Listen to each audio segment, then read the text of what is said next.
ଏହି ଭିଡ଼ିଓରେ ଆମେ ଜାଣିବା ଆପଣ ଡିବିଟି ଲିଙ୍କ୍ କେମିତି କରିବେ, ଗୋଟେ ବ୍ୟାଙ୍କରେ ଡିବିଟି ଲିଙ୍କ୍ ଥିଲେ ଅନ୍ୟ ବ୍ୟାଙ୍କକୁ କେମିତି ଚେଞ୍ଜ କରିବେ, ସମ୍ପୂର୍ଣ୍ଣ ଜାଣିବା ଏହି ଭିଡ଼ିଓରେ। ପ୍ରଥମେ ଆପଣ କ'ଣ କରିବାକୁ ପଡ଼ିବ, ଏହି ଏନ୍ପିସିଆଇ ୱେବସାଇଟ୍କୁ ଆସିବାକୁ ପଡ଼ିବ। ୱେବସାଇଟ୍ରେ ଆସିଲା ପରେ ଦେଖନ୍ତୁ ଏଠିରେ ଯେତେବେଳେ ମେନ୍ ୱେବସାଇଟ୍କୁ ଆସିବେ ଏଠିରେ କଷ୍ଟମର ଲେଖା ହେଇଛି। এই কষ্টমরে আপনার ক্লিক করা পড়ব। যেতবে কষ্টমরে ক্লিক করবে তলে আপনার দেখিপারে যে ভারত আধার সেটিং এনাবল অছি বিএসসি তাকে আপনার ক্লিক করা পড়ব। ক্লিক কলাপরে দেখুন এটা টিকে লোডিং নেব, লোডিং নেলা পরে টিকে সময় লাগিব। সময় লাগি পড়লা পরে দেখুন সেই সাইটটা আসিগলা। তো এটি কতটি অপশন দিয়া যাচ্ছে। প্রথমে হোম অছি, তারপরে দেখুন আধার সিডিং আর ডিসিডিং অছি, তারপরে অ্যাকাউন্ট ডিটেল দিয়েছি, তারপরে আধার ম্যাপ স্ট্যাটস। যদি আপনার পূর্বর লিঙ্ক অছি তাহলে আপনার জাঁয়া চাচ্ছেন তাহলে এই আধার ম্যাপ স্ট্যাটসে ক্লিক করবে।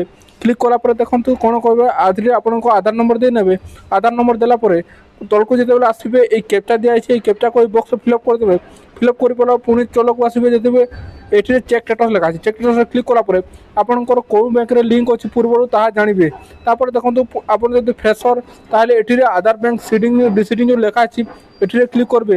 কিংবা যদি আপনার পূর্বর অন্য ব্যাঙ্করে লিঙ্ক অছি আর আপনার ব্যাঙ্ক চেঞ্জ করা চাচ্ছেন তাহলে মধ্যে এটিরে ক্লিক করবে। তো কার কোণ করবে, এটি প্রথমে আপনার আধার নম্বর দিয়ে নেবে। দিয়ে নেলা পরে পুଣି তলকু আসবে।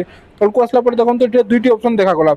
গোটেটি হল সিডিং আর গোটেটি হল ডিসিডিং। যদি আপনার পূর্বর সিডিং অছি তাহলে আপনার ডিসিডিংরে ক্লিক করবে, যাফଳରେ କି ସେ ବ୍ୟାଙ୍କରେ ଡିସିଡ଼ିଂ ହେଇଯିବ। ତାପରେ ଆପଣ ଅନ୍ୟଟିକୁ ସେଟିଂ କରିବେ। ତ ଆପଣଙ୍କୁ ଯଦି ଡିସିଡ଼ିଂ କରିବା ଅଛି ତାହେଲେ এই ଡିସିଡ଼ିଂରେ କ୍ଲିକ୍ କରିନେବେ। ଡିସିଡ଼ିଂରେ କ୍ଲିକ୍ କଲା ପରେ ଆପଣଙ୍କ କେଉଁ ବ୍ୟାଙ୍କ ଥିଲା সেই ବ୍ୟାଙ୍କଟା ଏଠିରେ ଚୟନ କରିନେବେ। ତାପରେ ଏଠିରେ ଆପଣଙ୍କ সেই ବ୍ୟାଙ୍କ ଆକାଉଣ୍ଟ ନମ୍ବର ଦେଇନେବେ। ଆଉ ପୁଣି ଏଠିରେ କନଫର୍ମ ବ୍ୟାଙ୍କ ଆକାଉଣ୍ଟ ଦେଇନେବେ। ପୁଣି ଏ ବକ୍ସରେ କ୍ଲିକ୍ କଲା ପରେ ତଳକୁ ଆସିବେ। ତଳକୁ ଆସିଲା ପରେ এই ক্যাপচা ফিলআপ করি তলে দেখিপারে সবমিট লেখা আছে, এই সবমিটে ক্লিক করেদেবে। যাফଳରେ আপনার মোবাইলকে ওটিপি আসব আর সেই ওটিপি দেলা পরে আপনার মোবাইলর সকসেসফুলি ডিসিডিং হয়ে যাব। তারপরে কোণ করবে, আপনার পুଣି এইটিরে ক্লিক করবে। পুଣି সে সেম সাইটକୁ আসবে আর আধার নম্বর পুଣି থরে দিয়ে নেবে। আউ দেখুন তলে যে রিকোয়েস্ট ফর আধার লেখা আছে এটিরে কোণ করবে, সিডিংরে ক্লিক করবে। সিডিংরে ক্লিক করবে। যদি আপনার ফ্রেশর মধ্যে ଥିଲେ ମଧ୍ୟ এটিরে ক্লিক করবে, কিংবা ডিসিডিং করলে ମଧ୍ୟ এটিরে ক্লিক করবে।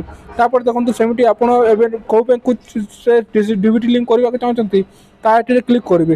ডিবিটি ব্যাঙ্ক চয়ন কলাপরে দেখুন এটিরে আপনার ফ্রেশর না মুভ টু উইথ অনাদর ব্যাঙ্ক তারপরে দেখবে। তো আপনার কোনো যদি ফ্রেশর তাহলে ফ্রেশরে ক্লিক করবে, আর যদি মুভ করা চাচ্ছেন তাহলে মুভরে ক্লিক করবে। তো আমি যেহেতু ফ্রেশর করা তেণুকরি ফ্রেশরে ক্লিক কলা। ফ্রেশরে ক্লিক কলাপরে দেখুন এইটিরে আমার কেউ ব্যাঙ্কু লিঙ্ক করা চাচ্ছেন তার আকাউন্ট নম্বর এটিরে দিয়ে নেবে। তারপরে দেখুন তলকু পুଣି আসবে আর সেই আকাউন্টକୁ কনফর্ম আকাউন্ট নম্বর এটিরে পুଣି থরে দিয়ে নেবে। দেলা পরে দেখুন পুଣି তলকু আসলা পরে বক্সে ক্লিক করি বক্সে যেতে ক্লিক করবে পুଣି তলকু আসবে। তলকু আসলা পরে এই ক্যাপচা যে দিয়েছি এই ক্যাপচাকে এই বক্সে ক্লিক করবে, ভরে নেবে। তারপরে দেখুন বক্সে ক্লিক কলা পরে সবমিটে ক্লিক করে নেবে। সবমিটে ক্লিক কলা পরে আপনার মোবাইল নম্বরକୁ গোটে ওটিপি আসব। সেই ওটিপি আপনার দেলা পরে আপনার সকসেসফুলি লিঙ্ক হয়ে যাব। এমতি করে আপনার ডিবিটি লিঙ্ক করবে আর অন্য ব্যাঙ্করে ଥିଲେ ମଧ୍ୟ ତାହା ଚେଞ୍ଜ କରିପାରିବେ।